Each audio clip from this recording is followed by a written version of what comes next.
quand on se retrouve en face de quelqu'un qui est là pour nous recruter, il nous reproche notre manque d'expérience.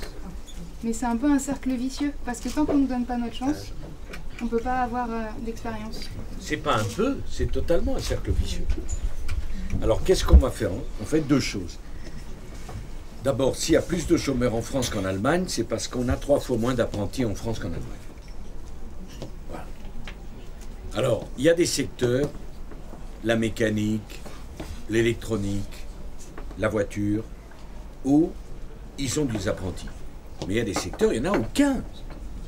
Moi, je plaide pour que les banques et les assurances proposent des apprentis. L'apprenti, c'est pas simplement celui qui travaille avec sa main.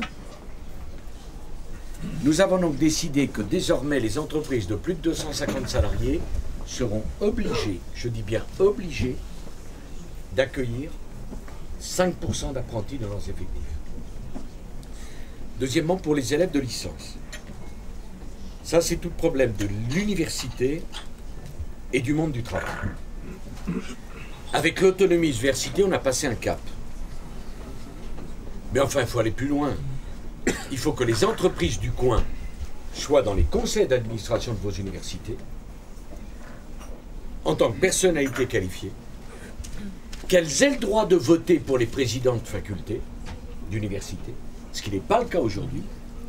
Car vous comprenez bien, mademoiselle, que si les grandes entreprises de la région se retrouvent dans la grande université de la région conseil d'administration, vous n'aurez pas de mal à avoir un stage.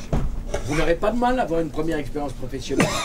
Si pour des raisons idéologiques, on met les entreprises en dehors de l'université, pourquoi voulez-vous que les universités fassent confiance aux étudiants? Alors quand je dis ça, on dit « Ah, vous voulez marchandiser les universités ». Avec toutes les idées qu'on me prête, ça de ce côté-là.